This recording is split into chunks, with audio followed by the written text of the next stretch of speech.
Oh, no speaker, or just for this thing? Oh, I see. So I'm gonna have to yell into this. But I'm gonna have to yell so everyone can hear me. Yeah. Close the door. But I'm saying, but you said there's no speaker in here.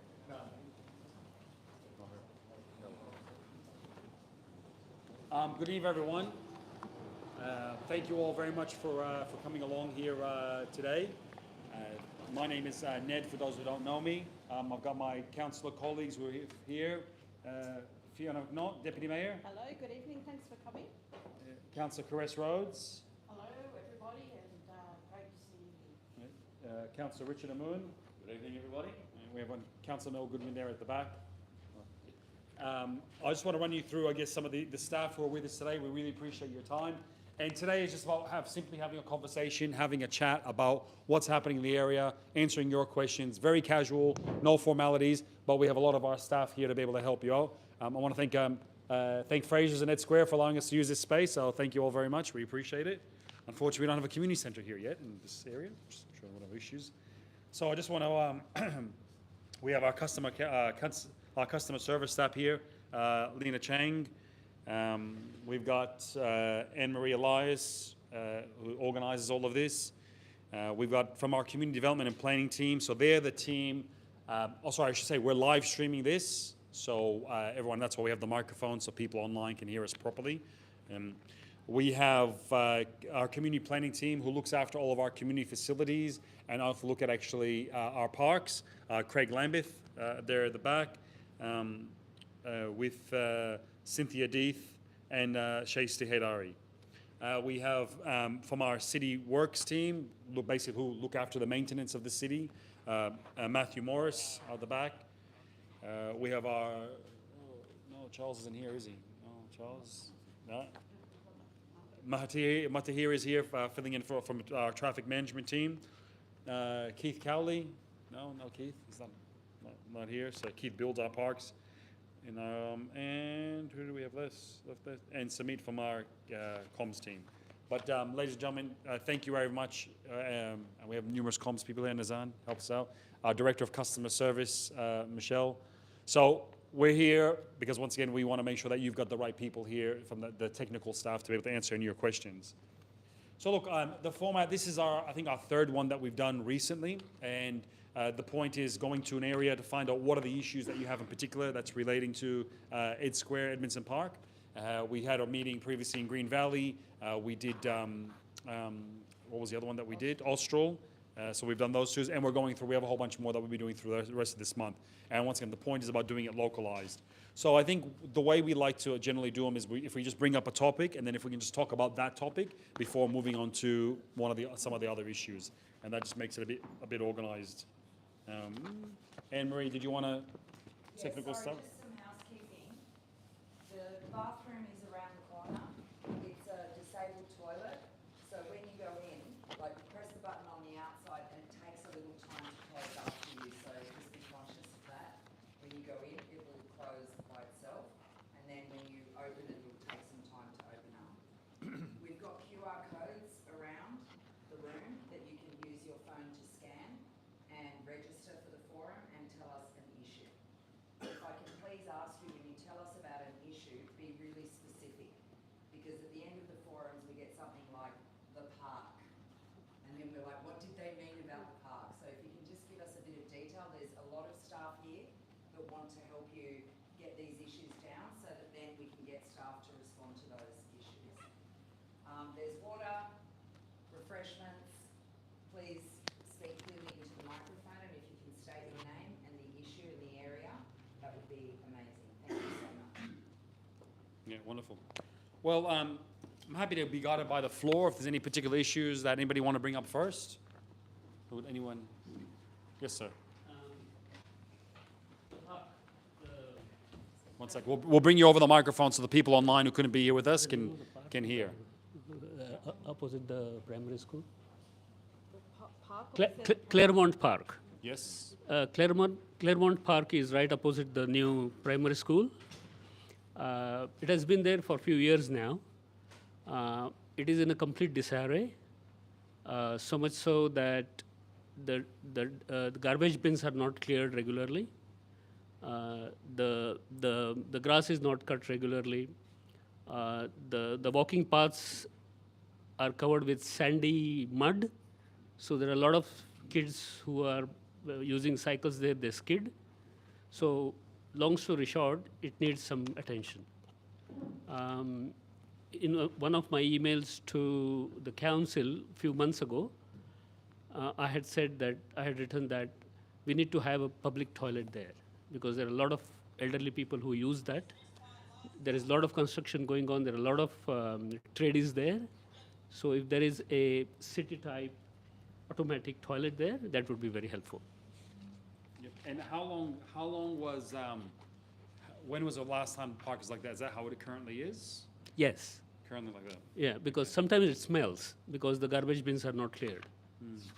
So it's. Matt, did you want to make a comment about that? Claremont Park, do you want to come up to the front? I guess we're going to talk about parks and maintenance while we're here. So grab a seat, make yourself comfortable, bring up a seat. So which park? Which park? Claremont. So look, so the issue is with, I just missed most of it. I just didn't clarify what he went. The grass is quite muddy and needs some attention. All right. As you said, I think it's an area that's also been used by it's a lot of building and stuff going on in the area. So look, I'll put it on, it's on a schedule for us to look at. And again, we've been able to keep up with, particularly since we've had, so not so the bad weather we've had the last 12 months. So basically I'll have to look into it. I can't give you an answer as to what the current thing is, but I'll get someone to come and have a look at it for you and work out. There was a public notice in the park almost a month ago. Yeah. 2 months ago, that the whole park is going to be refurbished. Okay. Claremont. Yeah, I'll have to find it. John, The that's. language was very vague, so we really do not know what's happening there. Yep. I could understand what it was, but I don't think many people would. Thank you. Yeah, so if it's under some sort of like, maybe it's part of the capital works program that there's going to be some work done there, so we can look into that and find out what that Yeah. is, and come back to you. Look, I'm happy Yeah. to get your details. In the meanwhile, Yeah. the day-to-day maintenance of the park is a really urgent issue because there are a lot of kids who play there. It smells. The grass is, I think, cut by the whim of somebody. And the redevelopment of the park mentions that it would be fenced and the cycling would be stopped or whatever it is. So in the meanwhile, the hygiene part of the thing needs to be taken care of. Okay. And please do consider the toilet thing. So there's no toilet there in Claremont? No. There is no So- toilet in the yeah. entire Edmondson Park except in the shopping. Yep. And by toilet, I don't mean the good old toilet, the latest one, the self-wash, Yeah. or whatever we call that. Yep. Yeah, you know what I mean? Yeah, The that- ones which are there in the city and many other suburbs. Yeah. So that would be a great help, actually. Thank you. So, okay. All So right. if you allow me, I'm sorry to intervene with that. Continuing with that, first, thanks very much for arranging this meeting. We really appreciate that. And as the name suggests, this area is Edmondson Park. As such, there is no park. And we are sorry to say that. It looks like a wild jungle. As he suggested, there should be one toilet. There should be some gym equipments. There should be some playing proper equipment place and walking tracks and all. There's hardly any development for last 7 years, which I have been staying there. I stay in 36 Tanga Road, Edmondson Park, if you want to note down. And if you please, then if you arrange a meeting over there in the park, we'll love to share with you. You can see it. There is hardly any park in the Edmondson Park. And as you said, the community center is also required. There is no community center, no toilets, there's nothing as such. The development, the cleaning is very bad. We're sorry to say that. Thank you very much. Don't be sorry at all. So, can I ask from this point of view, has at least, in the last few months, have you seen at least a difference in maintenance across the area in Edmondson Park, or nothing whatsoever? Sorry to disturb you.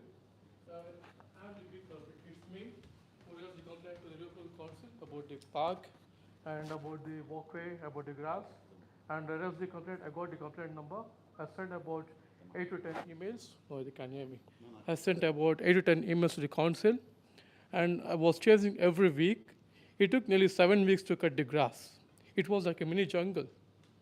The kids will be playing in the park, and there are lots of snakes there. Is this the same park? Yeah, same park. Yep. If something happens to the kids in the park, look, the council will be responsible for that. I'm telling you, really. It was like a mini jungle, the whole park. Yeah. So, and what did you now, I number one, it raised the should be on a complaint. maintenance program. So No, we need to we raised find the out why complaint. on a regular maintenance program. Yeah. I raised the complaint to the council, Yeah. and I got the email back, but it took nearly 7 weeks to cut the grass. Yeah, okay. So, So do you what's have the that email, that email, Yes, so we I can find I out? got everything with me. Yeah. If you can give that to Michelle, please, because it shouldn't take from it should one. It should be on a maintenance program.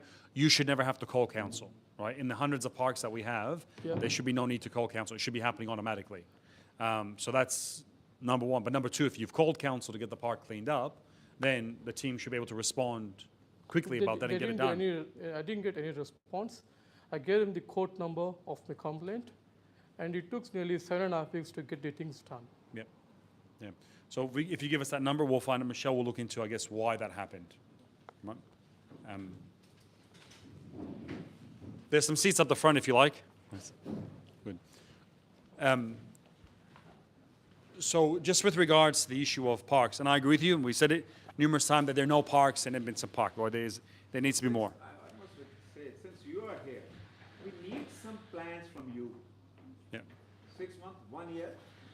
What can you just suggest us? Please give Yep. us that. So I took back, was elected in pretty much started January or 22. So we're into just a year and 8 months, year and 9 months.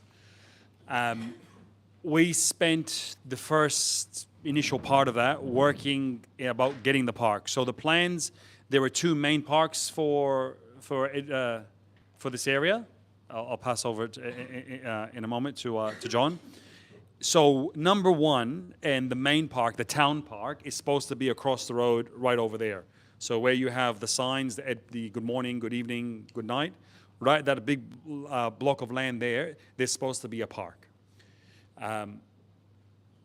Council, I got to go, it's a little bit complicated, so if you can just bear with me for a few moments. When Ed Square was built, the developer, Fraser's, entered into proposed a voluntary planning agreement with council. A voluntary planning agreement is saying we will build infrastructure for the area. And they negotiate it, it comes to us as councillors, we approve it, and they start the process. Now, when I was elected, I sat down with the staff and I said, where are we at with this? Now, the plan was, what they had negotiated for 18 months, was on the other side, near the car park where the vertical high school was going to go, they were discussing about having a library in there, a co-working space as part of that. Now, that was estimated to cost at the time $15 million. Council only had $7 million for that. And my question is, why are we negotiating something that costs $15 million, number one, when we only have 7? Number two, Fraser's didn't even control that block of land. It was still subject to an agreement with the state government about building a school. And basically said, well, that's unacceptable. We have the people living here, but we need the facilities. Now, what ended up happening from that is we came to an understanding that we would look at building the park across the road. And what they had there was a community park, but then a private park for the development that's going to happen there. We said that's not really the way we would like it to go because we don't think it's fair. Imagine you have a park and your kids, and then there's a fence and there's another park, but only residents could go there. What your kids would do and how they would react to that. So basically, cutting a long story short, we agreed on let's get a community center and overlooking that park over there within the budget that we have. Now, that was, I would say, September last year. Since then, we've been waiting for the paperwork to go through. And what I mean by that is ultimately there's a document that the VPA agreement that the staff have to negotiate with the actual developer. That's not done yet. And we have raised the issue numerous times to actually get done. So we're at the point where that needs to be finalized, should have been finalized a long time ago, because had it been finalized, the developer would have started delivering that park. So we are legally limited to what we can actually do as councillors. And I'm happy to take from this meeting to provide a clear timeline to the staff to say when we want that VPA brought to council. Right? So, because ultimately we represent you, and we have to make the decision, not the staff. So that would be the best. That will be the number one, the real good park, the one with the toilets in there, the one with the facilities. The issue you raised about having those self-washing toilets in parks, they're good and they're bad. A lot of time they don't last. They get damaged.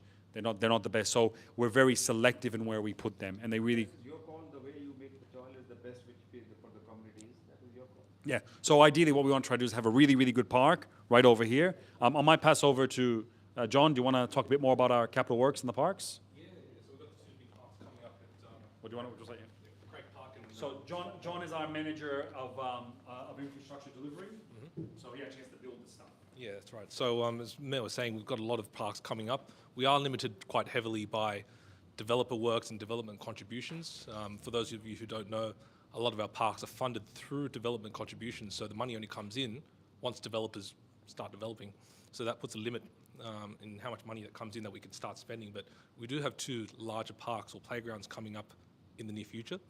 One at Craig Park and one at Scott Memorial Park. We have playgrounds planned within the next 12 months to be constructed there. Yeah, they're the offshore. Edmondson Park. We are very specifically Yeah. talking about the parks just opposite the public school. What's the name of the park? Claremont Claremont. I'll have to get back to the This is program and the see. First park Yeah. around which the whole area has been set. This is the main park. Okay. I'll have. Main park, that is what I said. Yeah, my apologies. I'll have to get back to the program on that specific park, Claremont Park, and find out exactly when that's programmed. I don't have the fine details on that one, I'm afraid. So what's going to be in Edmondson Park? For playgrounds, Playgrounds, parks? I'll have to get the finer detail. My apologies. Yeah, no, it's okay. Yeah, I apologise. It's a 10-year program that I have. My coordinator was meant to come today, but I couldn't get them. The to come. DCP went through in 2012 for Edmondson Park and all the local planning and master plan. 10-year plan agrees to last year, and you can't name us where the park's going to be. I'll- Just Yeah. Yeah. Well. There's, and I'll tell you where they are. So there's Siddisich Park, which is basically down the bottom of Jardine Avenue. Yep. That one's being master planned at the moment. Yep. There's Do you want to share where that's up to, what's going on? That's actually being taken care of by another team. So the intricate details I don't have, but I understand that it's in the master planning process right now to identify parks. I've asked, for however, construction. I've been banned from asking questions of the staff by the CEO, as well as being blocked by a few councillors, three of whom are here. But anyway, and I get questions from the community to try and help them with this.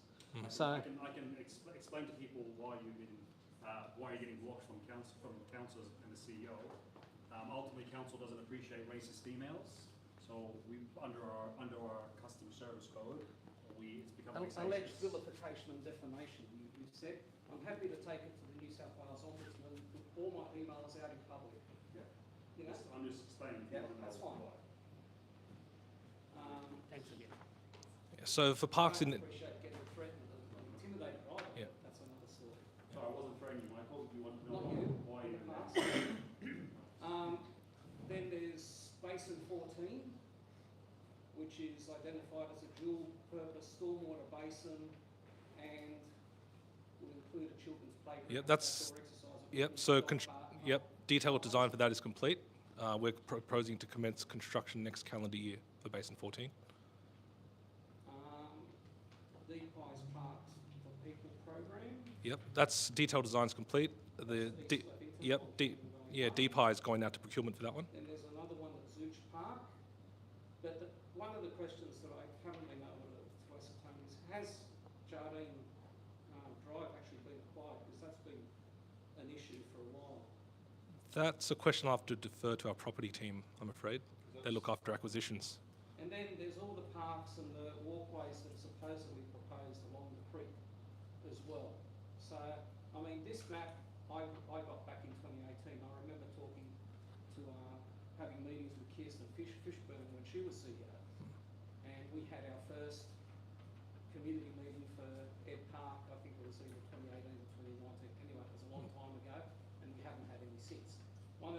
did try and do was to try and get those developer contributions, and there was a substantial amount many years ago released by the state government, but she couldn't organise that, and we've had a couple of CEOs since. So, in any case, I know there's funds there. I know there's the map here. The only park that's actually been developed is the Claremont Park and Lillian Brutkovich Park on Yep. Croatia Avenue. Yep. Other than that, some nice green bits on paper or, you know, or on maps, but nothing for years. Craig, you want to talk more about the parks? Craig's the acting director. Thank you. So Craig Lambeth, I'm the Manager of Community Recreation. So at the moment I'm acting in the Director of Community and Lifestyle until tomorrow, and then I hand that back over. But look, broadly speaking, what I'm hearing is a very clear message is that we've got a plan and a long-term plan for the provision of a number of parks throughout the area. What's very clear is we need to provide updated guidance on what's going to be deliverable and when we're going to deliver it to this community. And we need to do a quick and an effective job of being able to give you that information so that you're aware. I hear the message about Claremont Park. I hear it very loud and clear.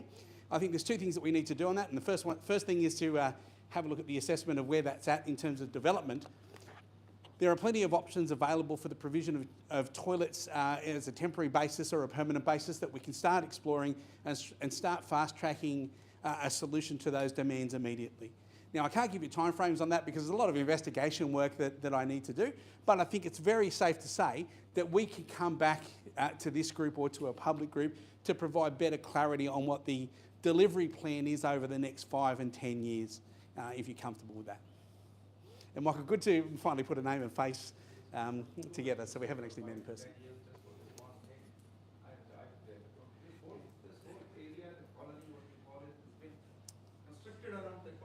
Perhaps I could The whole development started with that park.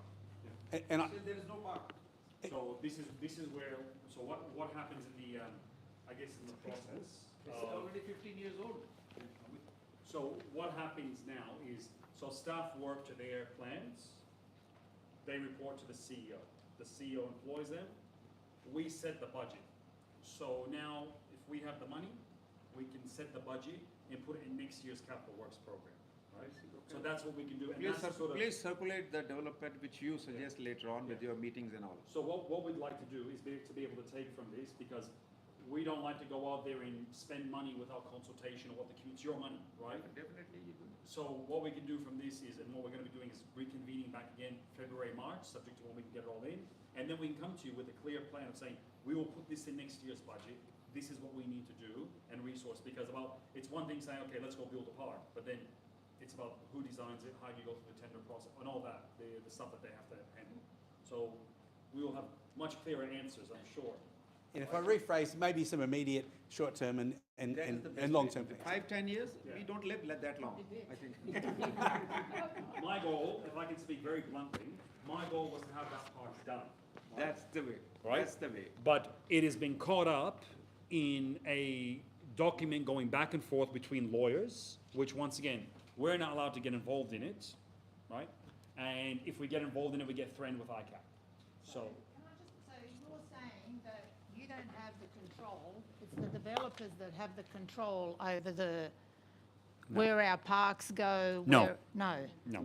So when the plan for the area is done, you turn around and say, okay, what infrastructure do we need? Where's the drainage? Where do the parks go? Now, so that's all done. So they're allocated. You've already got the green spaces where they go. Now the question is, how do you have to acquire the land? That's number one. And then deliver it with the money you have. Alternatively, in this area here, the developer kept on getting an uplift. So they had X amount of units approved. Then they came and said, oh, can we have more? And they went more. So they added on to it. Part of adding it is said, oh, we'll develop this park. So at the moment, there's another discussion with Landcom going on because they've got their big project that's coming up as well. And they're negotiating the VPA. So where the problem is at the moment, and it's actually better sometimes for them to do it. They can do it cheaper, they can do it quicker without the processes that council has to go through. Where it's being held up is, so this VPA document gets negotiated by one staff member and then them. So I get calls from the developers saying, we want to do this park. Our residents want the park. You've seen Fraser's. I think they've done one of the best developments, dare I say, in Sydney, right? They delivered stuff. They want to do it. The problem we're having is the staff are negotiating. They're disagreeing with it. Who is this staff? Like, who? They work for the CEO. So we're like a board of directors. Yeah, we're like the board of directors. We appoint one person only. As a collective, we appoint the CEO. Everyone here works for the CEO. I can't give them any directions, right? So they, no, to an extent. No, I provide the leadership, we set the budget, we go out there and do that. So like now, for example, when it gets down to the point of, let's build a park, all right? We'll turn around and say, okay, great, the community has spoken. We're gonna build a park. Where's our budget? Where's our money? We're gonna put it in the budget, we approve that. The staff can't what they call it, I'll get to it. The staff can't approve any expenditure of funds, we have to approve it. But when it gets down to the negotiation stuff, that's where they pull us out of it. What we've done in response to that is we've established a new committee. And the first meeting is tomorrow. It's an infrastructure committee. So council at the moment has $280 million in developer contributions sitting in its bank account. It should not be that high, right? So when I was mayor last time, I was mayor from 2012 to 2016. I think we ended up finishing on $140 million. Now, when the money comes in, that's effectively, you've gone to a shop and you've paid for a service. But no one gives you the delivery never comes. So for that money to build up, it is wrong. So we're now going through, we're saying, we're taking control of the process. We're not going to wait for the staff to say, oh, we'll do something in 5 or 10 years.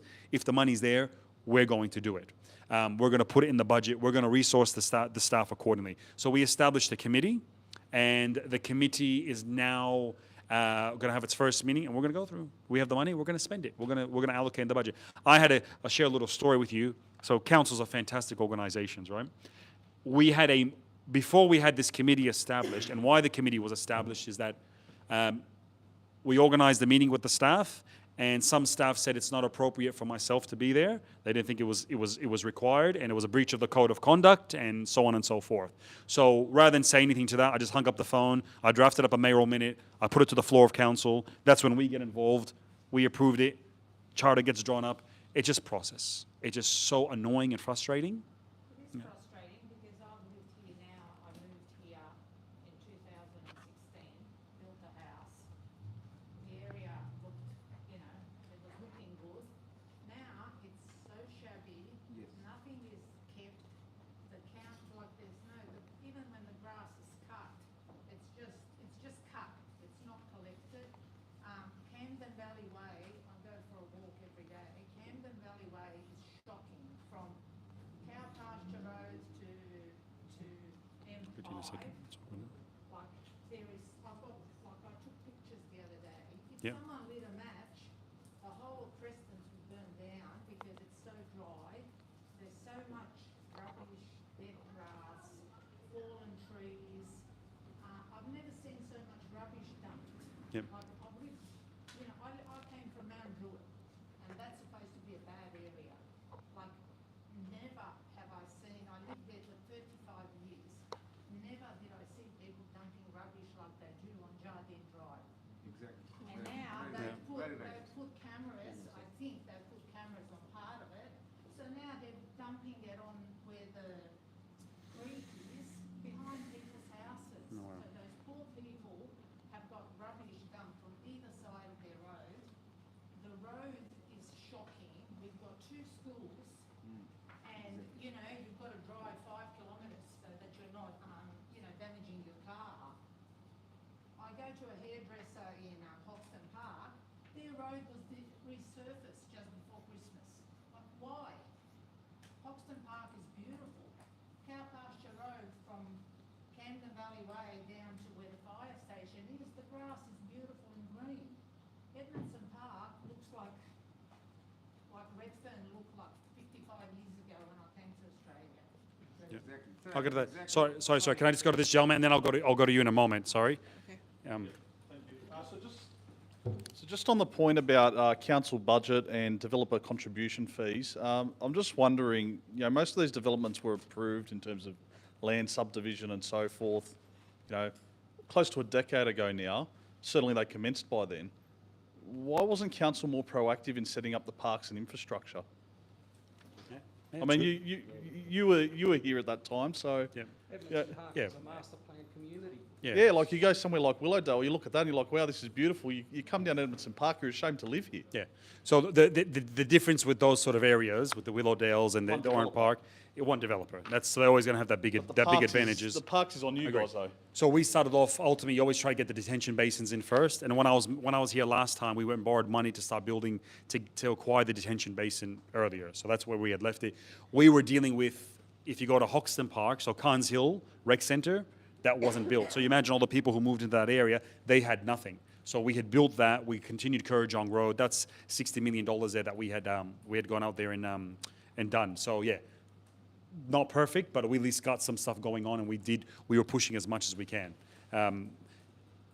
Austral started getting subdivided in 2017, and you can see the challenges there, man. That's the way of not how to do things. Realistic, what should happen is development is coming. We know it's coming. Austral, I'll use Austral as an example.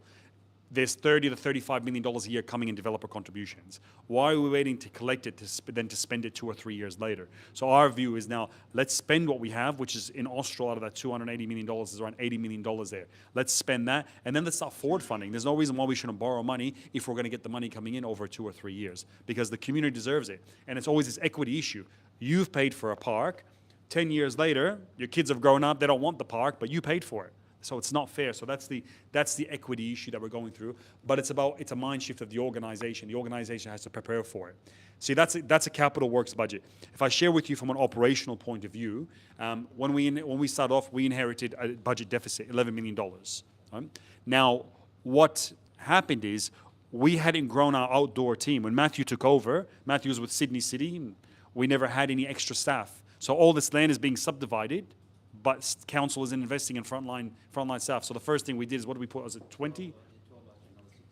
Yeah, 18 extra people now, but that has to continue growing. Next year, we have to put more people on, more people. If not, you start going backwards. We just bought a new depot, the one on, if you know, 600 Cow Pasture Road, where the Metrolink bus depot used to be. So council just bought that, because ultimately that's now we have a state-of-the-art mechanical workshop, because when the grass was growing, we were having problems.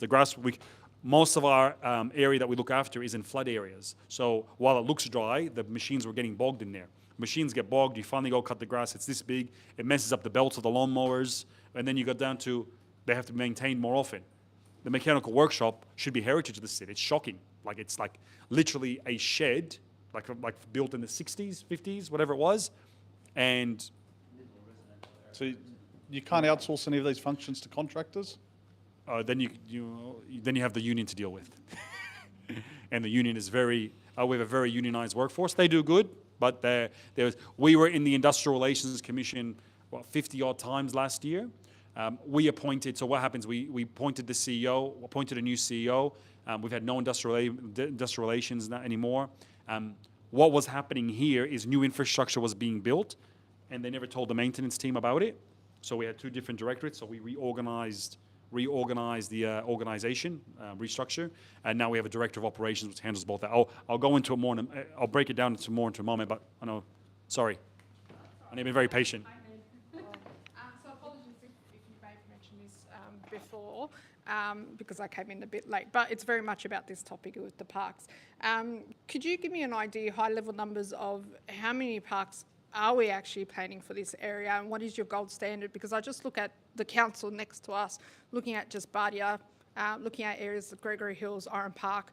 They've done so well in terms of the community, in terms of parks, what the families actually need. What do we have planned here in terms of the numbers, and what's your gold standard? As I said, what are you aiming to achieve for our area? Yeah, so from a number point of view, thank you for that. From a number point of view, I can't give you the exact number. I don't know if, but we'll get that back to you. We can post that online. The question about what type of parks, I think it really gets down to really what you guys want. Now, you've got this challenge. Budget's always a challenge, right? So it's, do you build one really good park in an area and make that the mothership, so to speak, and then you have your smaller little parks that aren't really, that are just there to get some open space. my personal view is we need to make much better parks. And how can I put? Oh, the question is what makes a good park. So the staff do community consultation, and they think, oh well, that's it, it's done. We need to change the process where we're much more in front of that, and we are getting that. If you see what we've been doing lately, the consultation has been changing. So, in my point of view, now I've got a 12-year-old, 11-year-old, and a 4.5-year-old daughter. I think every park should have a nice little gate around it, so you can chuck the kids in there and close the gate, and you can at least relax for a little bit. Versus, oh, they're going to run onto the street. We're doing a $40 million park in Lighthorse Park. We got that money out of West Invest from the previous state government. Now in that park, there is once again an amazing play area, and it's actually under the bridge when you drive into Liverpool. Beautiful. Like this is going to be like Darling Harbour. But when you go down to where the IMAX is, that's the sort of standard that we're doing there. Now we said to the this is a beautiful, a local government story. We said to the person who was designing it, can we put a little fence around it? Can we have a coffee shop a little coffee kiosk there, so you can go there, chuck the kids in, close the gate, let them run around. You can relax a little bit as a parent, have your nice cup of coffee, and enjoy. They said, oh, we can't put a fence around it. I said, why not? Flooding, the flooding might ruin it. The next slide they put up, there's a fence along the river. So unless we're really there into it and taking control of these nitty-gritty things, which they might deem as operational, we're left with these scenarios. We really need you guys to speak up. When we do this consultation, we really need you guys to speak up, because that gives us the leverage to say, hold on, this is what the community wants, right? The staff can hear it, because I'm sure we're going to have wonderful conversations tomorrow when we get back and say, you've heard the community, right? So I think that's what ultimately an area, the ambition for Ed Park was the town park across the road. A nice community center there that flows on out into a beautiful open space, an opportunity for a little coffee shop there, and that would have your toilets and a place for families to get together.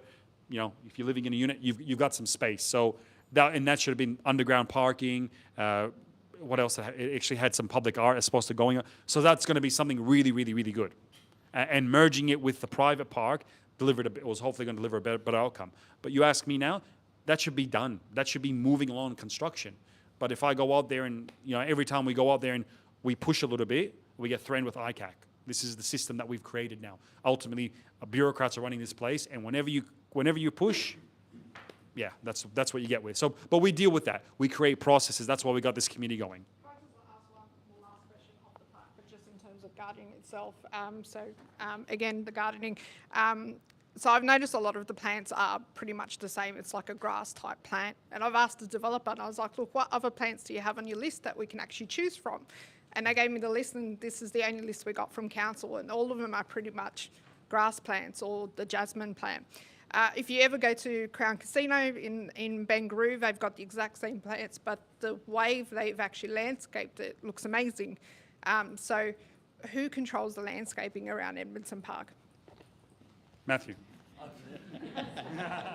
So we get to maintain what's been given to us, and that's why we find that you might have noticed we've done some changes when they actually put some of the plants in, and we've had some complaints here about, Banara Road and the big plants and the big trees they put in the middle of the road, so we've actually been and had to replace them. So when we talk about developer contributions, we can actually, that's one of the things we can get money back for is embellishment.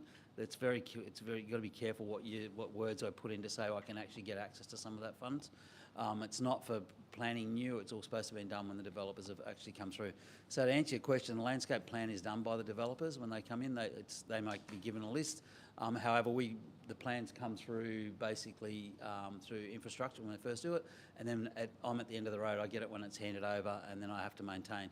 And we do work, look, we probably, as Ned said, we've really only got the staff in this year to be able to actually free up a team to send to Edmondson Park, and I'll tell you, you've had no one for at least 4 years that's sort of been really dedicated, and it's all been run by, we've had weekend crews coming in here, and there's never been anybody really dedicated. So actually got the new teams in now, and we've got a team that's actually started to work in this area constantly and consistently.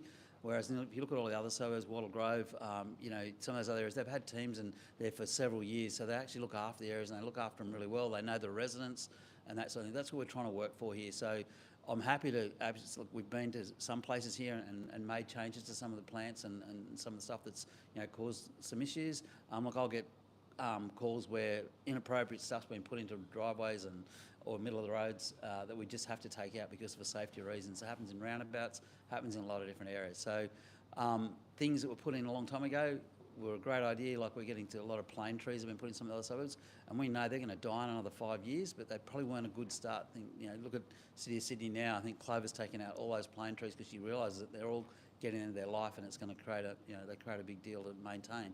Maintenance is something that a lot of planning's done, and we're sort of left right at the end. So that's why when Ned said the two teams have come together, we actually sit beside now and we actually get asked what trees we want in new streets and new roads that are coming out, even out at the airport, already the airport centre stuff, and said, what do you want to put in these roads and what sort of, you know, footpath widths do you want? So we're getting a say in actually, you know, they want to put it in a small footpath, but we know it needs to be a bike track and a footpath. So we're actually getting those says now. So when they do plan the road, they plan it a bit wider so that we're getting that, not left what we've got here. So again, this has been a bit of a mismatch, and we're trying to learn from those things, particularly from a development and maintenance point of view. But again, look, we're only too happy to help. We'll come and we'll sort things out that haven't been done. Some of the big infrastructure stuff will take us a bit more time, but daily maintenance and, you know, mulching, we haven't had mulch for a number of years just because of the wet weather. So we're actually catching up on that, and that's been a good catch up for us this winter period. So as I said, happy to take any calls and you know, work back to sort of individual locations, because sometimes that's what it is. Some locations are really good and others just have been left out. You see where the developers have started and haven't finished, and then we just have to wait until some of the land you might see that is really overrun hasn't even been handed back to us yet. It's still sitting with a developer. And we have to wait for them to sort of hand it over. As soon as we go on and do something to it, we just get to own it, and then it's not quite finished. So again, there's protocols that we have to follow that actually, you know, make it difficult to maintain at the end. But as I said, we will, you know, come together with any of you to sort of help you if you need.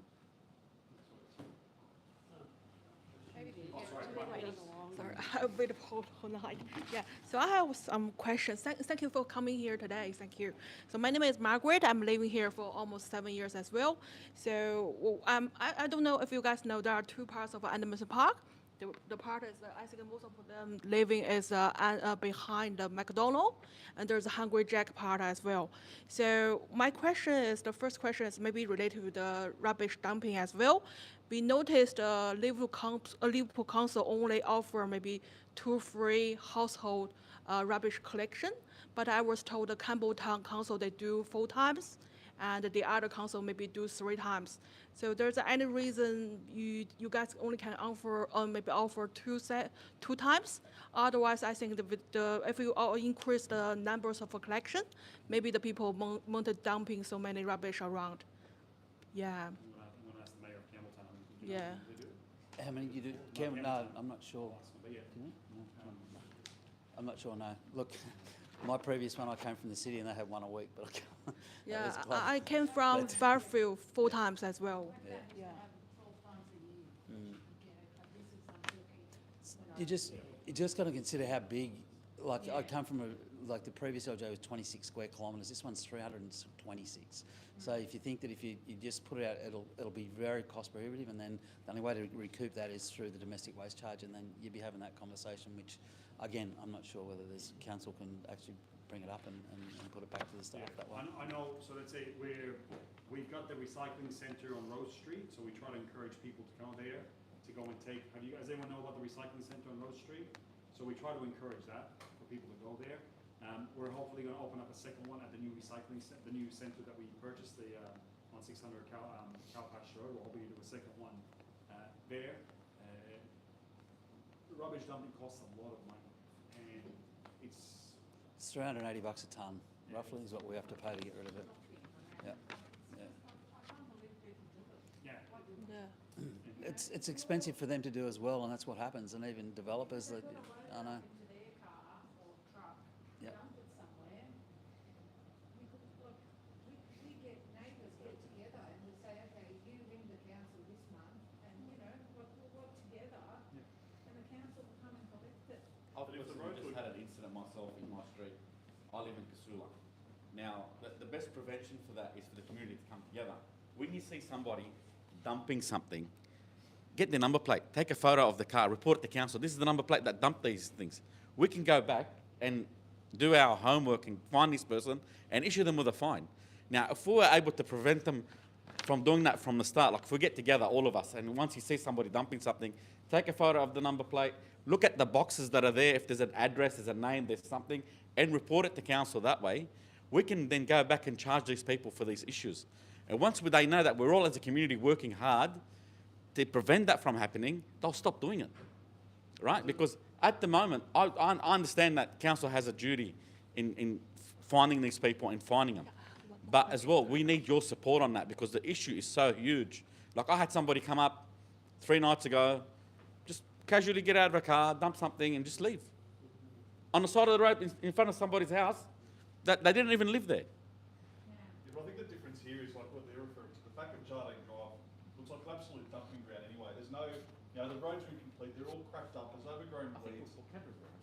Yeah, you might have put cameras, but it looks like a dumping ground. The roads aren't finished. They've moved further. Yeah, see? Tidy up the area, and I think people won't dump there. Like, Look, I've lived on Wonga Road pretty much all my life. I don't know if you guys know Wonga Road. It's in Linnea. And Enterprise Circuit is just on the corner there. Ever since that street has been done, council's put cameras there now. But no matter what you do, people come and dump rubbish there on a daily basis. At one stage, I think council recently had 4 cameras there. We were able to catch so many people that are dumping. Now, you know what they do? They actually park their car down the road, carry the stuff across to where they want to throw it, behind a truck or whatever. Like I'm saying, if we work together as a community, okay, the best way to prevent this is we need to get behind a specific program, which is a reporting program. We take photos, we report it back to council, and say, this is the guy that threw this out. This is the number plate. This is the make and model of the car. This is what the guy looks like. Maybe we need to follow a name and shame policy. Put their photo on Facebook and say this guy dumped this stuff. We need to actually find solutions, and I totally agree with you, and I understand what you're going through because it hurts.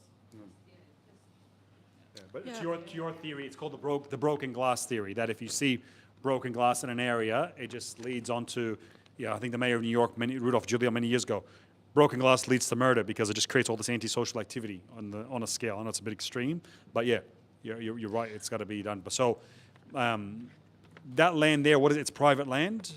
So, well, according to your planning maps, some of that's going to be turned into a riparian park and a separate park. Yeah. So, and that's sort of, again, nothing's been done with that. Like, it's probably a good place to put some soccer fields even. Yeah. But again, I don't know. That's the thing, it's planned, but in the last 10 years I've been involved in the area, nothing's happened. I've paid all my council rate, I've paid all my contribution fees and everything like that, but what have I got for it? Nothing. I don't even get a rubbish collection. I get skips when I need anything, but that's the thing though, like and that was something I needed action at my place. There was some, the lines on the road haven't been, they've worn out. There's a giveaway sign. Someone ran the giveaway sign, T-bone canes up in my front fence, right? But that's because of lack of maintenance. And the only time that ever got action was when I threatened to stop paying the council rates and emailed, I said the old CEO at the time, something, and only then did something get done. But, multiple phone calls, nothing gets done. And it's just, like, I appreciate you guys coming here now, but what commitment are we going to get that anything's going to be done? well, our commitment is we're here to fix it, right? So changing an organization, cultural change doesn't happen in 5 minutes. It takes time, but that's what we're trying to do. It's not about culture, it's about just getting the bloody job done. You don't have to change the whole culture, just get contractors, get things done if you can't do it internally. If it was up to me, I would. But look, so let me. Pardon? Yeah. Nothing's get done here. In this area, I'm telling you, really. Yeah. Yeah. So look, we're here to work together. That's what it's about. So I want to tell you, I guess, the journey that we've been on since we came back and I was elected. Budget deficit, number one. So we were told in 18 months, if we don't fix our financial position, council will be put into administration. That was our starting point.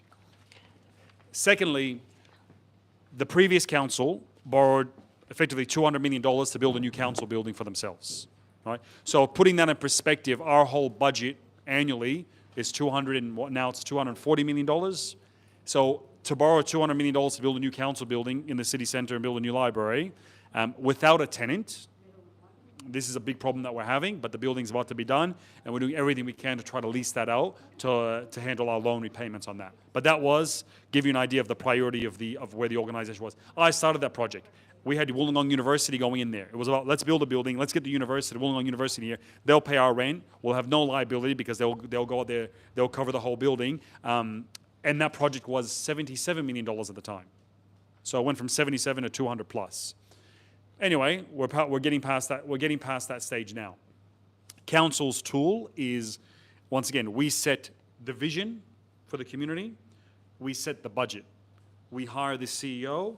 We approve an organizational structure for the CEO to deliver on that vision within the budget. So we moved on our CEO in the first meeting. We had an acting CEO. We brought the budget back into a position where a pathway that in 3 years it will be a balanced budget. We had to get to that. At the same time, that first budget that we did, it was we adopted. So it was basically going from an $11 million deficit down to 8, down to what was that, 6 or 3, and then having a balanced budget. I understand that side of things. What about the development contributions that should have been set aside specifically for these projects? Yeah, well, I'll get to that because it's a whole. It's once again, it's this whole process. We were able to get. What I said, our plan is for a 3-year budget, a balanced budget. But what we did in that first year wasn't about cutting services. Matt said we gave him more staff, more frontline staff, which is the first time that's happened in a very long time. That's number one. Number two, DAs, anyone who's lodged a development application, there were 1,100 outstanding development applications. So you're trying to build a house. I would have at least once a week people calling my office crying, saying, I'm trying to build my house. And it's taken 9 months for the application to be determined. That if council core business, it's not about running an arts center. It's not about building buildings and becoming a property developer. It's about providing infrastructure, roads, rates, rubbish, right? Assessing DAs. This city is being built. We didn't have that mentality. So when you get down to a cultural point of view, if you ask me about how's my house going, right? How's the application? It has been 9 months, longer than it takes to build a house. I've written emails to staff about that. Can you please give me an update how that's going? Staff have come back saying, well, we don't appreciate having political interference, right? So this is the environment that we built within these bureaucracies, right? That there is an us and them. We need to change that massively, right? There's a view that, why would we want to talk to the community for? All they're going to do is give us a headache. Our view is, no, we need to be here because we need to hear. We work for you guys. That's simple as that. We work for the community, full stop. That money in there, that's your money. To get that through the organization takes time. We went back to the grass. We started off, we had 3 floods in the first 6 months. We had half our workforce off because of COVID. Massive challenges that popped up. The organization did not have any contingency, didn't have any backups. We went out there and we went out there, invested, we bought this new depot, which we're about to, we're officially moving in. The guys are, some are there. That's long-term planning. Liverpool from the city to the harbour, that whole distance you drive to get here, Liverpool from one end to the other is longer than that. So you've got a massive landmass. So imagine your 300 vehicles being caught in traffic every day because they're going to Rose Street and having to drive out or going from here. Now we're going to have 600 Cow Pasture Road. We've reopened the Devonshire Road out one in Austral to deal with that. That will give you efficiencies. So we had a new CEO start in December. He pretty much changed all of his directors immediately on day one. They all decided to finish up except for one of them. Now we have a team that are all either local or used to be local. Because the point about that is they care, right? They got skin in the game, so to speak. We looked at what are the problems within the structure. Number one, what we did is we moved what was infrastructure and infrastructure delivery and maintenance. I said when this road was built, it was built. No one told him about it. No one came to him and said, hey, this road has just been built. Austral, on 4th Avenue, a new detention basin was built. No one spoke to him about it. Guess how they have to go and cut the grass now? They have to do it by hand, weed it by hand. Because nobody spoke to maintenance about cutting. That one little thing makes a massive difference. So we've merged that into place.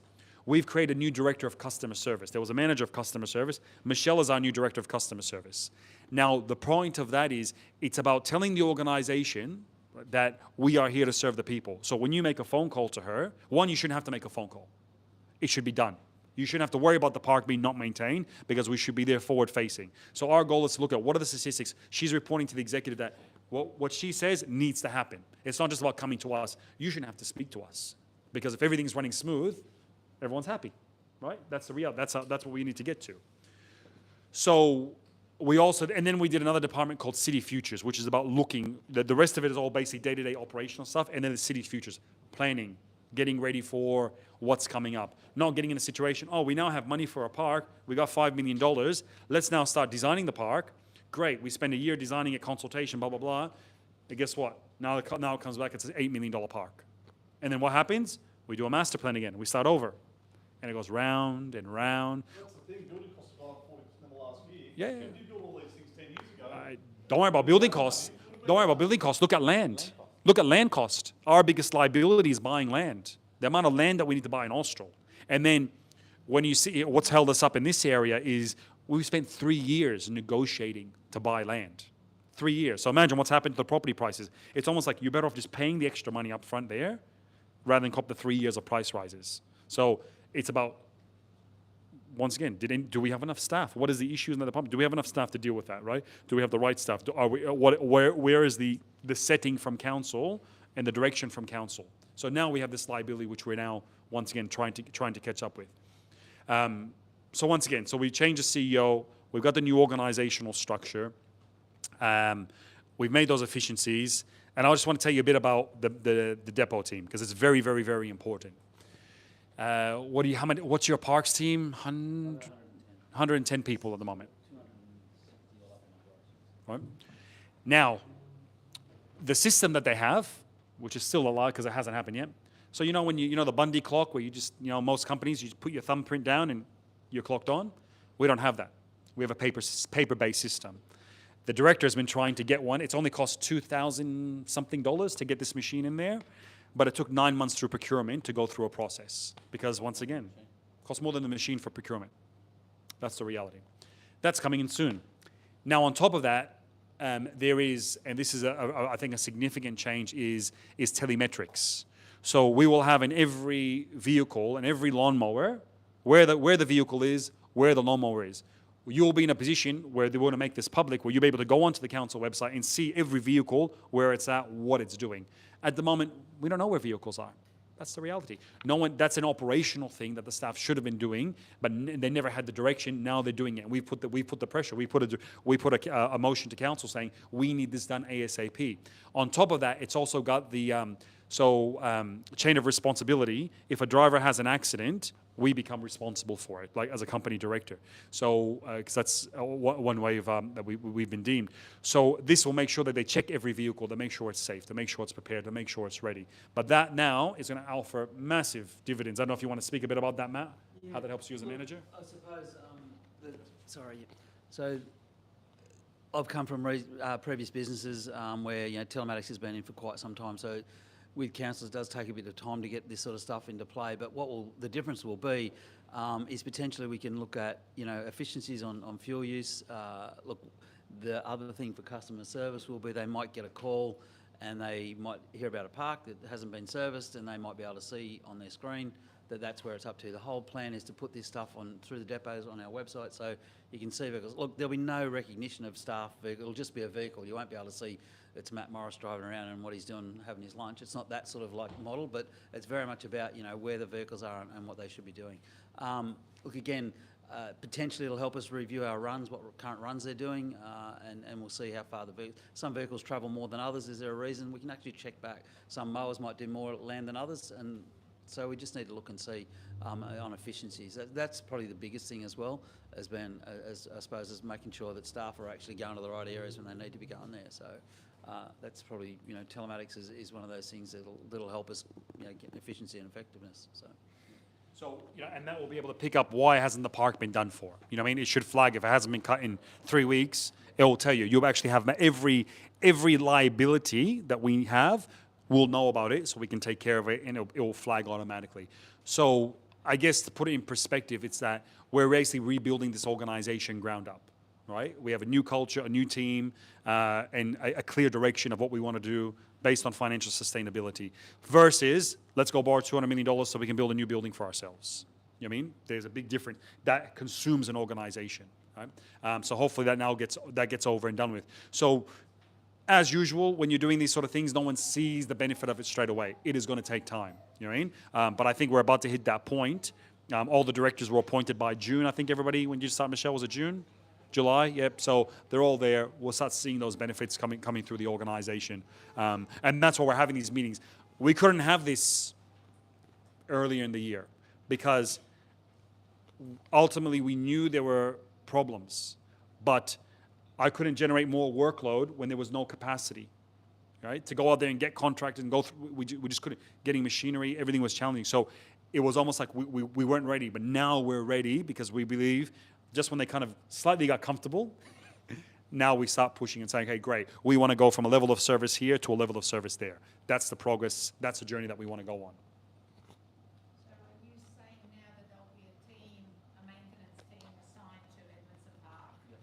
And that the grass will be cut or it'll be maintained on a regular basis? Yeah. And So- you as a community get to know them personally, so that's the idea. So the communities can take pride in their own area. It was very disturbing to hear about the dumping of the rubbish, but I've got to agree with Councillor Moon that the only way that that can be addressed is if we all do it and keep an eye on it. And I love the idea of sharing the rubbish with your neighbours so that you can go one by one, and as long as it's within that limit that you're allowed to put out, that's great. Yeah, yeah. Something and somebody else says, oh, can I put a couple of bags there or, you know. I think that's what community's about. That's what we're like with our neighbours. Yeah. And that's terrific. The rubbish in your bin if your bin's empty, like, you know, instead of dumping. That's it. So that's terrific, and I think that if we all do that, we're going to make the communities better. And the one thing that I've noticed with council is that there is a real movement now to understand the fact that we know what we've got to do, we know the acquisitions that we've got to make, and there's a real pressure from council and councillors now. Let's buy it now. Let's get in and acquire all that land that we need now. Don't wait 10 years, as somebody said. So these are the changes that have changed at council that are going to make a difference long term. But as the Mayor pointed out, getting these things to actually, we've put in place, now we're moving forward. So it will be better. Feel free to say something, Phil. I just wanted to thank everyone. We're not wrapping up yet, though. No. But you know, these kind of forums are so important because you hear chit chat around the place all the time. But to come here and to let us know is really important. And thank you for taking that time out after work to be here. And just make sure as well that you do follow up, like Annie was saying, with the QR code or formally just writing it on a piece of paper so we have a record of it too, because it's great to chat in this forum about it, but we want to make sure that we can follow it up as well properly. So as long as everybody just jots down their details onto the paper, the things that you want to raise. And don't think that just because we're only sitting here tonight that you can't contact any one of us anytime. If you need anything, let us know, because, you know, we need to stay in touch all the time. I don't live in Ed Park, so I don't see you all every day, but, you know, we're just around the area. Exactly. So let us know and keep in touch that way as well. We'll be back, of course, but let us know if there's anything else. Yeah, so this gentleman's been... Which one? Thank you. So there is a road called Winnie Road, which is very, very busy. It connects to schools and train stations and everything. And when you go past from train station to Hartlepool Road, there is 40 meters of road which becomes half the road, right? And in the morning, there are buses and there are people driving their kids to school, and it's really a nightmare. And there's an accident hardly going to happen very, very soon. I don't understand whether it is Liverpool Council who maintains the road or it's the Sydney roads, but it's very evident that it's not done properly. Yeah, so cow pasture road, to your point No, it's before, not cow yeah, pasture. that's a state road. This Yeah. one would be a council road. Yeah. So what would happen is if there's no, you see this a lot in Austral. When a developer develops their land, they only do half the road. The other half is waiting for the next developer to do it. So is the other side of the road developed or is it just open space? No, It's a weird shape.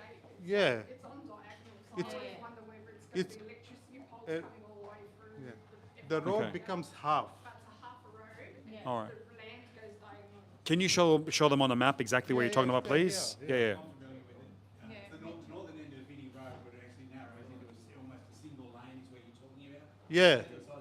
Maybe a park or. It's not a developed land, it's just like a, yeah. So I'm familiar with the location, I can point it out. Yeah.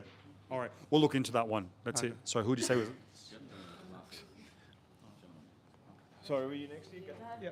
No, I just want to go back, that dumping site in the Jardine Drive. I think one way of, fixing the problem is, get the road fixed, because at the moment, people are avoiding that road because, if you travel on that road, there's a big chance you're going to damage your car. So it's really hard, like, you guys are mentioning, get community support to, fix that people dumping on the site, but it's hard to get that one if people are avoiding that one because it's really, the site is really, it really looks like a dumping site, to be honest.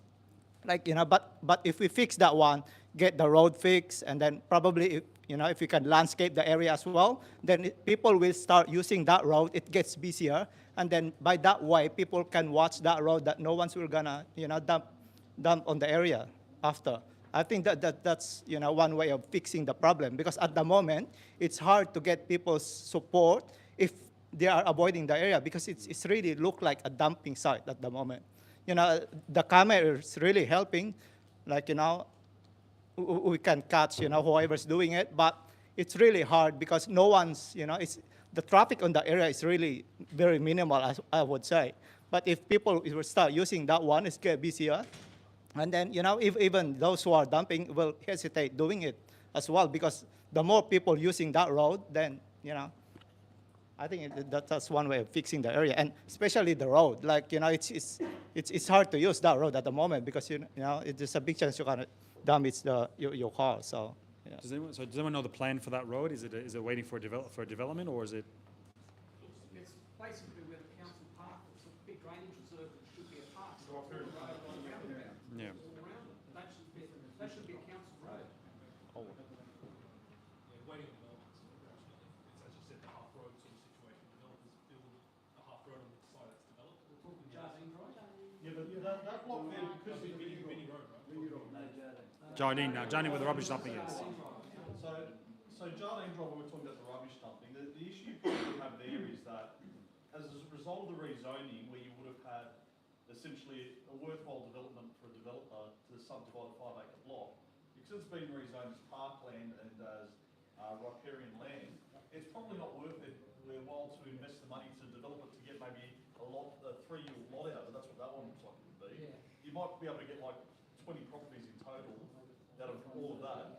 It's like, you're talking about over 5 separate allotments, you're talking about 30 dwellings, absolutely maximum. It's not in the developer's interest to do that. It's not economically viable.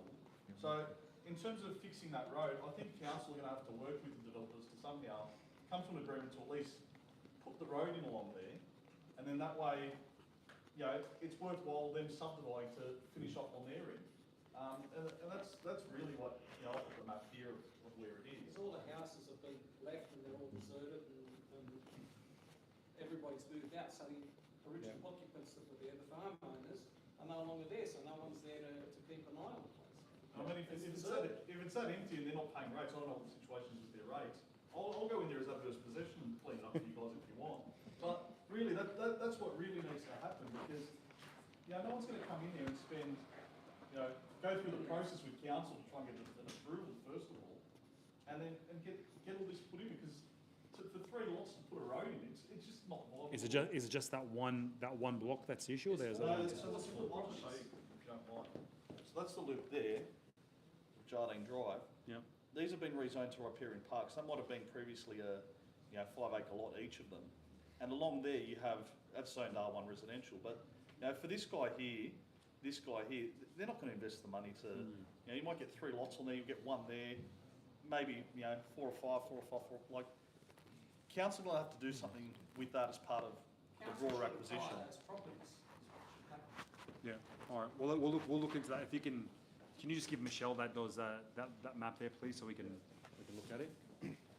Yeah, g'day. I live over the back here at Denham Court, so just with going back to traffic issues, and I don't know, it's a bit of a grey area.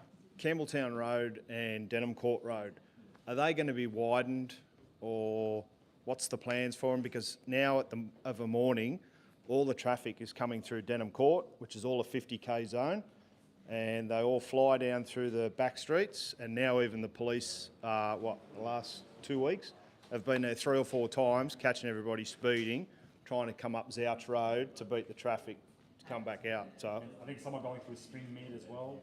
yeah, they come off Denham Court, down Springmead, through the loop, and then come out Zouch. And then sometimes when my wife comes to go to the station up here, the traffic's all the way down the end of Zouch Road. Yeah. So I don't know what's going on about that, or is there plans to widen the roads, or is that a council thing, RMS? It's not us. Yep. But, The only thing is for this like a Denham Court Road, we have prepared the safety concept design, and we have got it state funding to do the detailed design, and hopefully within next like a couple of years' time, the detailed design will be done. And then we have to look for the state funding to do the construction.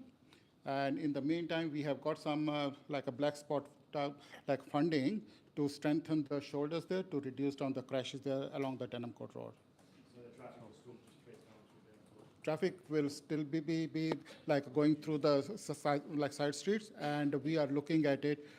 Right, if around the roundabout, if we can improve it there near the roundabout to to improve that traffic flow through the like a Denham Court Road. But the only thing is Campbelltown Road is a state road. Yeah, that's what right. So the only thing is we need to have it a transport sport for. And for that one, I will be just doing some sort of a design so that I can take it to the transport to get this like approval. There's a significant issue that we face in the Southwest, and I was with Frank, the mayor of Fairfield today, and George, mayor of Campbelltown. We are getting 20,000 new people moving into Southwest Sydney every single year.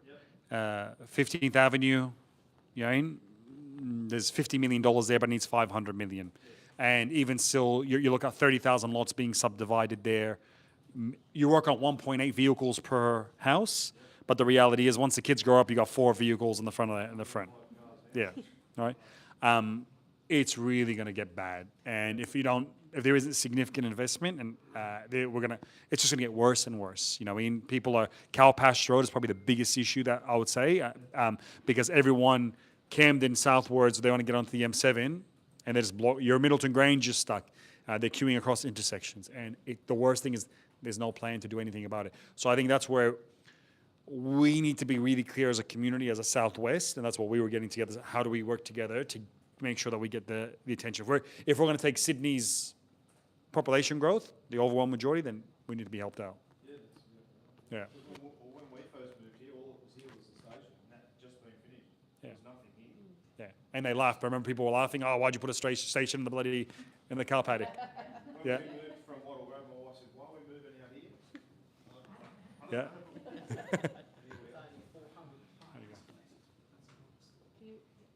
Yeah. Sorry. Yeah. Go for it. Oh, I just wanted to give a suggestion for the rubbish dumping situation, because I feel like instead of fining people for doing the wrong thing or fixing up roads so people move their rubbish anywhere, I think the fundamental problem is there's no easy way to dump rubbish. So the community, like the recycling centers, are really nice. If I have cardboard, just go. But they're very limited in what you can provide them in terms of materials. So I just wanted to throw out a bed recently. But to do that, I had to go through, a mattress or a bed? Pardon? A mattress or a bed? The actual bed frame. Okay, damn. All right. So I needed to actually go to a dump, but the only dumps here is like, there's the private Glenfield dump, which is like minimum spend of $70 to dump even the like 10 kilos worth of rubbish. But if there's a facility that's like the recycling facility, but it's like a community, like community dump, even if it's like slightly paid, better than paying $70 to dump just a small bed frame in the private dumps, some form of like a rubbish like center, because Yeah, it's. I had to use that, but it's not like an easy way of doing it. It's like, why are people dumping the rubbish? It's fundamentally there's not much places to dump it. So you couldn't take that. You didn't try to do a council pickup. Oh, we did. We ended up doing council pickup. Yeah. But it was a very long-winded way of dumping a single bed frame. But I feel like people are dumping the rubbish because there's no. Can you tell us way. why? Just so what feedback? Why do you feel it was long-winded? Oh, it's just like if someone just wants to chuck out a small thing, booking the whole day, and we ended up just doing a whole spring cleaning and dumping a bunch of stuff. So to our benefit, it worked out. But it's like if someone wants to just have something small, have to go through that process rather than just driving to the recycling center is very convenient. Dump all your cardboard, very easy. Just drive through, pick it up. But if there's something like that for rubbish, it might help instead of people dumping their stuff. And how long did it take from when you made the phone call to actually the pickup? Oh, it was quick. It was good. It was like 2 weeks, I think. We booked it for like 2 weeks. No, but I just feel like having a facility like the recycling facility, but for like dumping smaller rubbish stuff. or at least a wider range of materials might be. Used. Is the rubbish that's being dumped, is it mainly household rubbish or is it like developer kind of rubbish? It's mainly household. Yeah.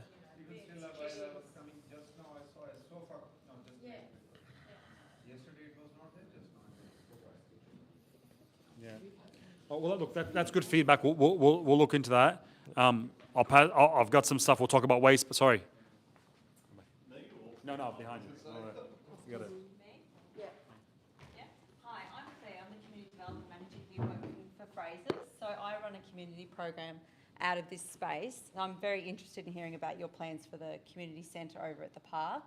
I was previously involved in the consultation for the community centre that was coming as part of the vertical school, and I'd really love to know how I can share lessons learnt from the community in the planning and future delivery of community infrastructure, because obviously there's a huge demand. We have lots of people always asking to book this space, which is an ex-shop front really, that's been retrospect to meet our community needs, but there's a huge need from a commercial perspective. We get community groups from the community sector. I get residents wanting to use this every day of the week.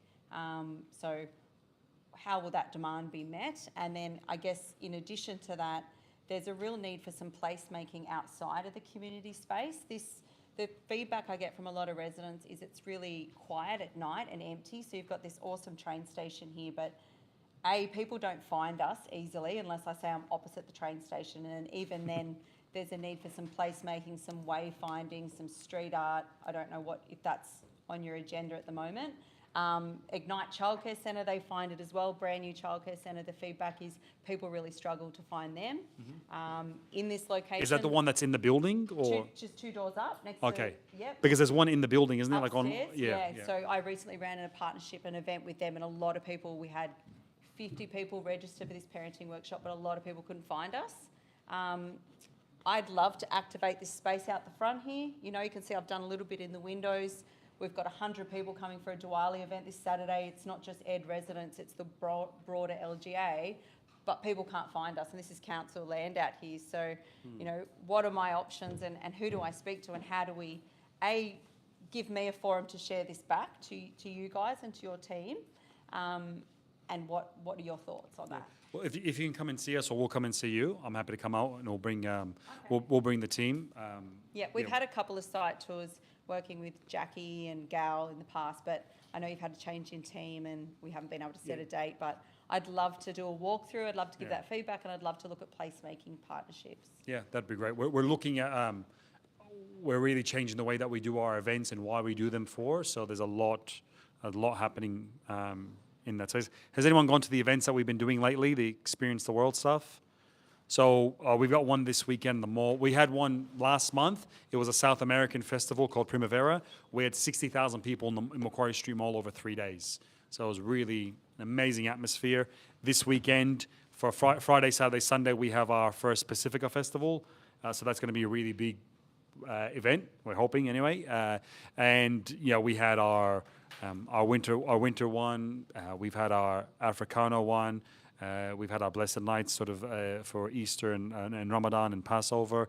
We had our one for the South. We had the Lights and Lanterns for South Asia, and then we had we did that one. And then what's the Starry Night as well. So yeah, we're probably next year probably hit like 1 million people going through our city centre at nighttime. So strongly recommend them. It'd be good if you can get that out. But I think let's have that discussion, because ultimately this is a new town here. It's a bit different than our normal suburbia and what we do there. I've actually got a question for you. Yeah, I've had a lot of people contact me regarding the parking. Like I understand this might be a council issue as well, where people come to park, whether it's a loading zone, they need to drop off stuff to the shops or whatever, and it's always occupied. Is there a designated loading zone drop-offs within the centre for people to drop off, or is that something that you guys can look at, perhaps?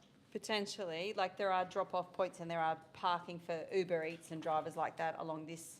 It is hard if you're just picking up food and you're not an Uber Eats driver, but that's a question for development management, our development management team. If you can voice that opinion, like that, this request to them, because I've had actual truck drivers saying that they can't get their goods off their trucks into the shopping centre to deliver to their customers, basically.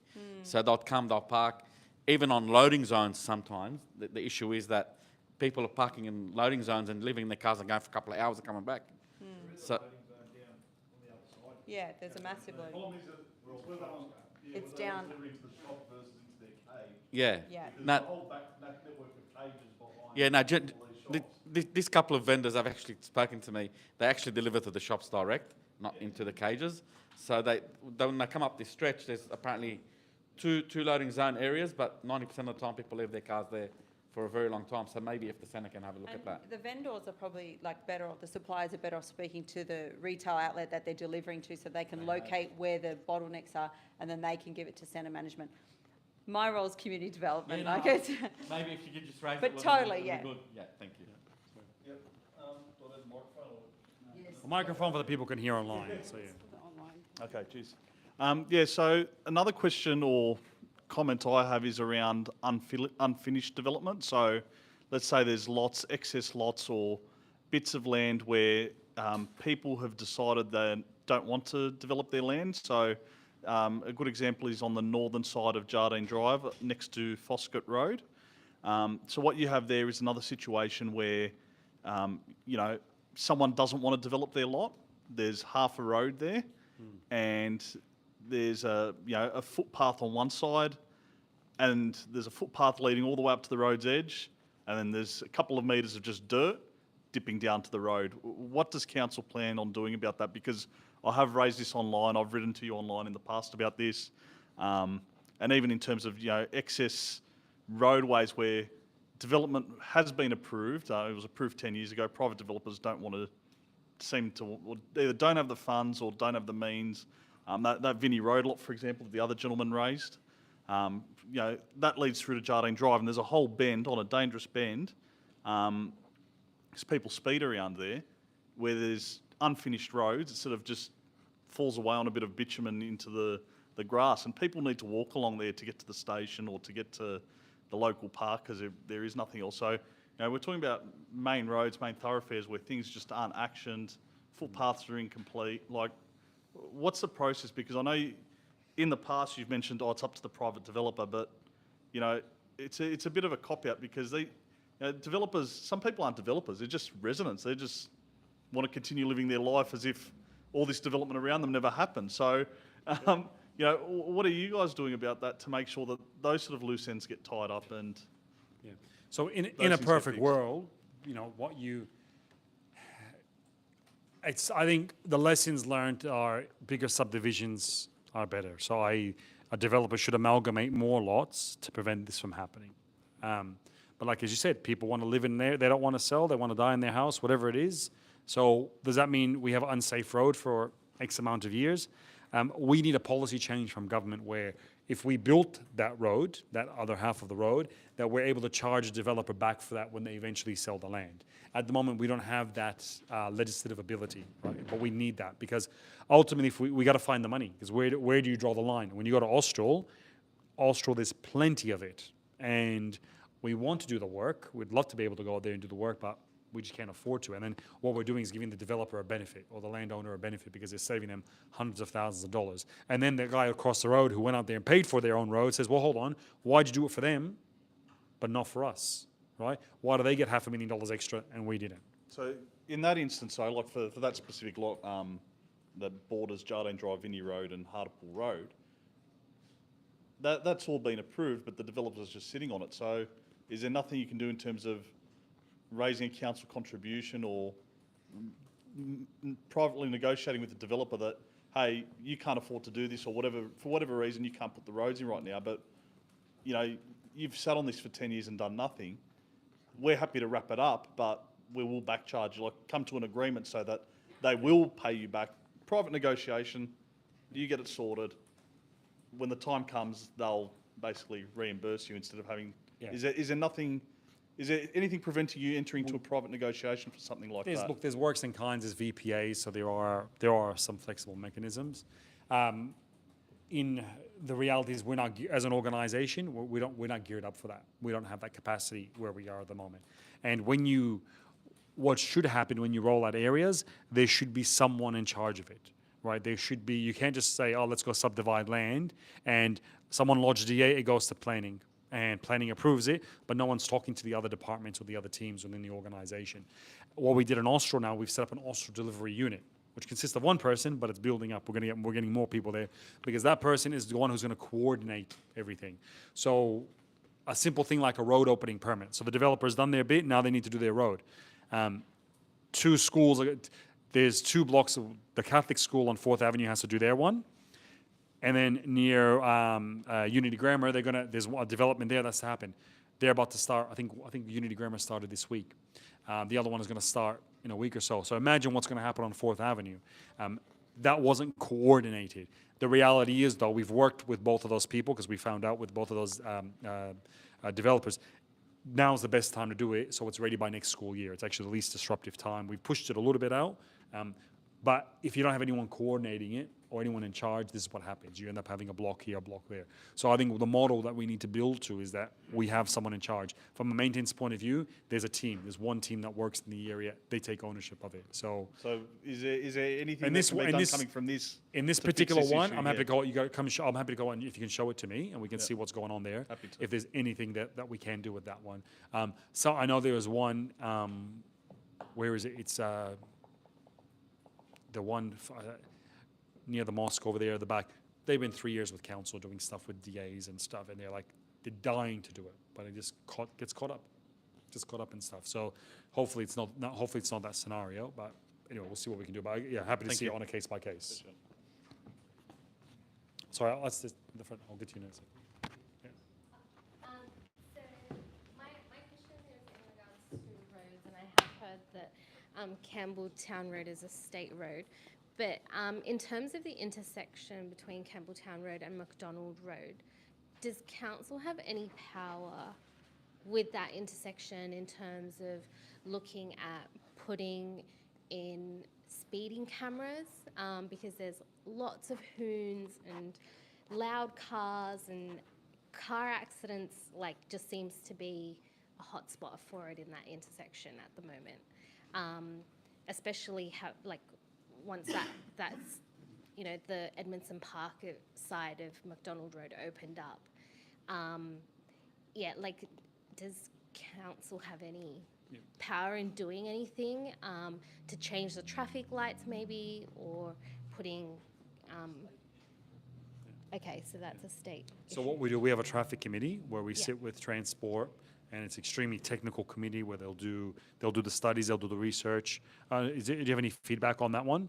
Well, the only thing is like a Campbelltown Road and the McDonald Road,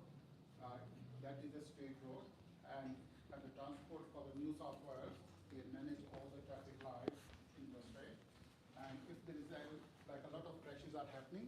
Then the transport looks at it and try to address it. Now, speed cameras and all those things, it is decided by the center of the, like a center for a road safety, and depending on the crashes, they decide the locations for the speed cameras. All right. So in that one, the council doesn't have got it a must say, but only thing is we can flag it with the transport, right, so that they can look at it, and if there's a road safety issues are there, right, they can consider it. So it was that we had, unfortunately, in the last 3 months, we've had 2 significant car accidents where 2 people have died in each one of them. And what we would like to do is be able to have the ability to have our own mobile speed cameras, at least one of them, so we can actually go out there and deploy and get there, because we can do it quicker. To go and talk to transport, which we will, we're happy if you just give us those details. Maybe 6 months, 9 months, if they do something, it's not a quick process. Yeah. So they sit on the traffic committee. So with the police sit with us, so we can bring it to their attention. And one of the things they do, they can do more patrols. So we can do that. Yeah. Yeah. We can make sure that goes to the next traffic committee. Yeah. But if you just give us those details, please, that'll be great. Sorry. That gentleman was next, and I'll get to you next, sir. Yes. Yeah. My concern is that in every junction inside the Edmondson Park Street, T section or cross section, there's always double line people park across. It's hard to make a right turn or left turn unless and until you drive on the double line to make a left or right turn. You get my point? No. Can you explain it again? Sorry. Okay. In a T junction, right? It's A T? Yep. Corner, right? There's double line divider. Yep. And broken white line. People park across it. Park across. Just in the corner. Yeah, well, they shouldn't be. Is that legal? No, that's illegal parking. You need to be sort of 3 metres away from the curb. Yeah. So if they're not that, But at least people they are parking there, and there's not even a yellow line or a parking, no parking. If you can just fill out one of those forms, and Yep. we'll have the traffic committee look at it. And same for the runabout in Jardine Drive to Dalmish Avenue. People at night, they park just on the runabout. So if you give us the details, we can reiterate by putting up no stopping or no parking signs. So we could do that. Sometimes that's one solution that helps out. There's no sign of speed limit anywhere. Parking on road, that's not for parking on footpaths. Yeah. All the road are very narrow, right? Yes. All the road inside are very narrow.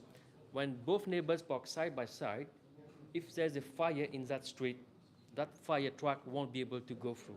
Yes. My question is, because I cut the lawn, I planted the lawn on the street, why are we not allowed on those narrow streets to park on the grass? This has been another one of those interesting ones. So Even the bus on demand, they can't go through the street. They have to drop the people on the main street, and we have to walk through. Yeah. To put in simple terms, let me start off. The reason why, the way streets are designed, you learn this stuff when you sit on the traffic committee, is your main roads are wider, and then as you move closer to your house, they become narrower and narrower to slow people down. Now, what that has done, our roads are too narrow. In Austria now, we're making them a little bit bigger, so we're not, because it's gone too small. The issue about parking on a road gully ultimately is part of the Australian road rules, which says that you have to have your wheels on the road. So when I was mayor last time, I looked at the Parramatta City Council. Their parking policy said, whilst it's not allowed to do that, we won't fine you if you do that. And they put a diagram out there. I put that to council. I said it was illegal because we cannot direct the CEO to take illegal action. Anyway, 10 years later, we brought that issue back up again. Parramatta Council was still doing it. And basically we told the staff, the CEO, that if Parramatta is doing it, then we're going to do it. If it's illegal for us, then let's take Parramatta to court ourselves so we can get some case law on this, because it's ridiculous that the way that people can't park in front of their houses and cars can't get through there. So what we did is we put we went out there, and the staff finally agreed to it. We put it on consultation. The feedback has come up, and once again, the current feedback that we have from the staff, because it has not been enacted yet, is our legal department is saying it's legal. So we're fighting. This is the challenge you have within the organisation now. We will make it happen, but there are challenges with it as well, because some people have raised the issue they don't want people parking in front of their land and on their dirt, because you maintain that. You're maintaining that bit. What if somebody comes messes it up? So I think we need to maybe consider some sort of a permit or some sort of a system with there. And there's also sometimes there's the drainage, the stormwater drainage from your house. People are concerned about those pipes being broken. So we're not going to make it go crazy, but we are hopefully going to solve that issue. In the meanwhile, there are areas where we're doing parking bays, indented parking bays. There's a program that was put in place by the previous council, which we're continuing with. It's around 400. I think we're doing 400 grand a year. Is it? John, roughly around that. Yeah, 200 a year. Yeah, sorry. So we're rolling that program out, which once again only helps that small amount of people. But if we get this through, then we will hopefully be able to solve this where you can park on the two wheels.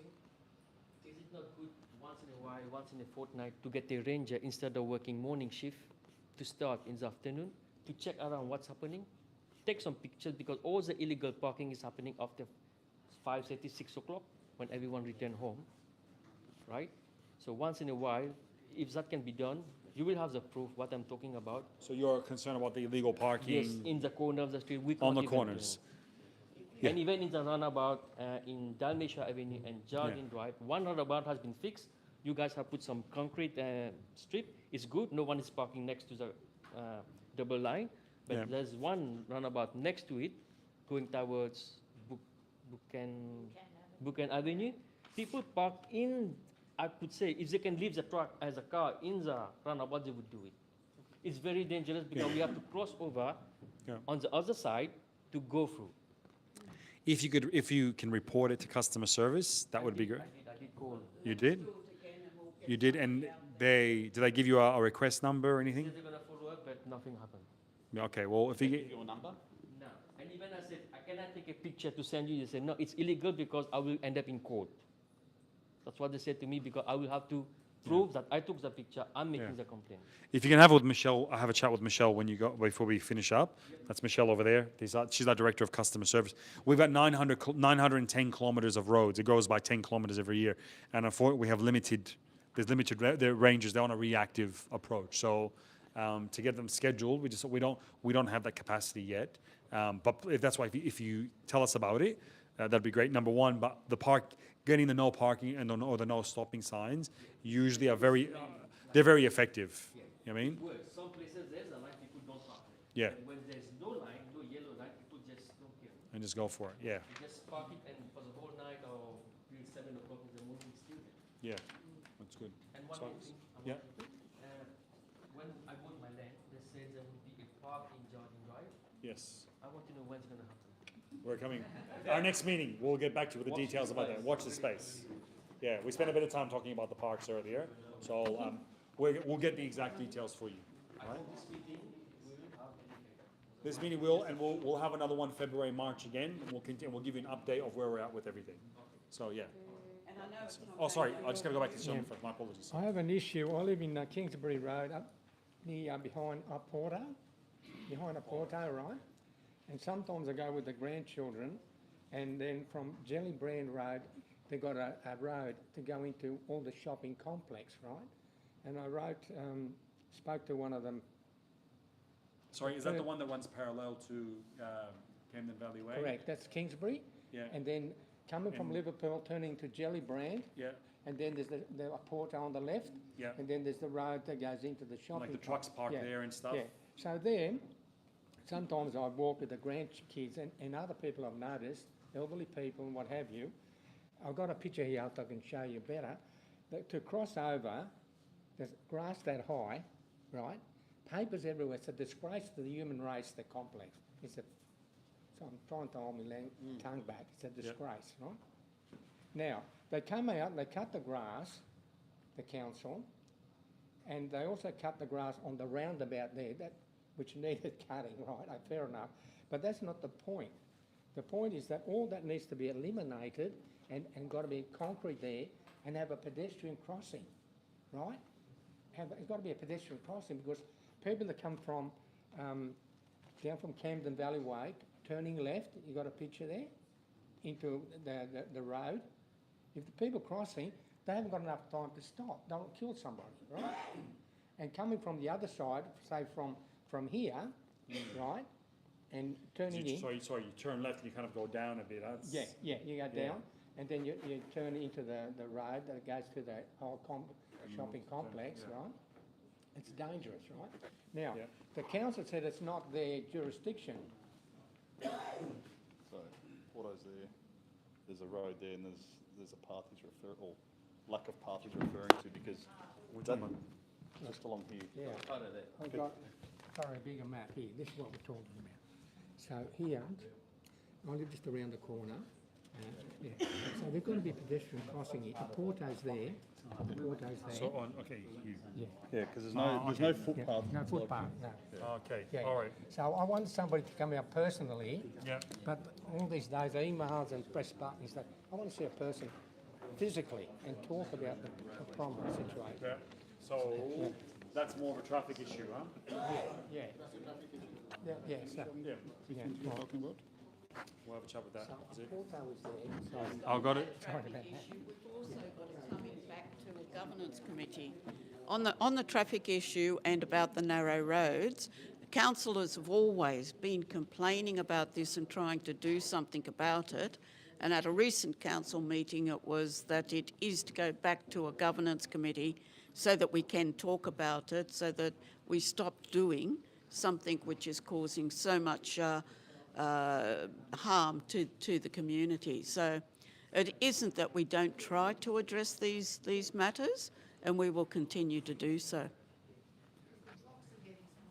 Absolutely, we're creating a nightmare. Go you then, yeah. Sorry. Sorry, can you speak up? Can you speak up, please? Sorry. For the society, which for the Edmondson Park, we have discussed many important issues, of course. Another one is when your council can do it is plantation of trees on all the roads of the colony. There are hardly any plantations. There are no big trees here. You can see even the Bardia came up later on, all trees are there. Preston, full of greenery. Granfield, full of greenery. This I'm talking about the general development of which you can always look at. Yep. Yeah, and we heavy have plantations is required. Yeah, we agree 100%. We have our tree planning coming to us, I think, in our February or March meeting.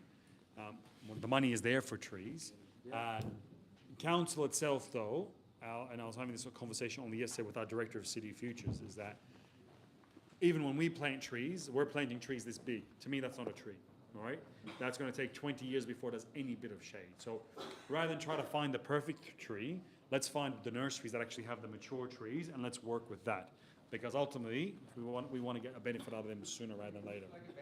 Yeah, Middleton Grange is worse. Middleton Grange has nothing, right? Actually, I moved from Glenfield, the opposite the crossroad, and there was 7 years back. That time it was all full of trees, and then this is still Yeah. land.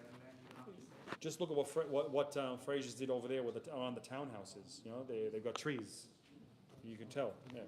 No, you're spot on. More on that. I think that is the subject that you people you can do it. Yeah, it makes a big difference. I don't know if this was raised before, I just found it interesting that there's now a speed hump here, because I don't recall seeing it this morning, in time for today's session, but crossings along, like the other side, like I think it's General Boulevard, near where all the new apartment blocks they're building. I just find that Some there's zebra no- crossings or some raised speed humps with crossings, or any, whether it's just plain crossings, the white, like the zebra ones or the speed humps would be great.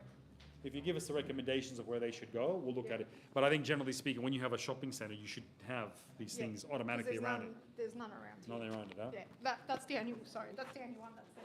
Yeah. And as I said, I don't recall seeing that this morning. Perfect timing, eh? Sorry. So,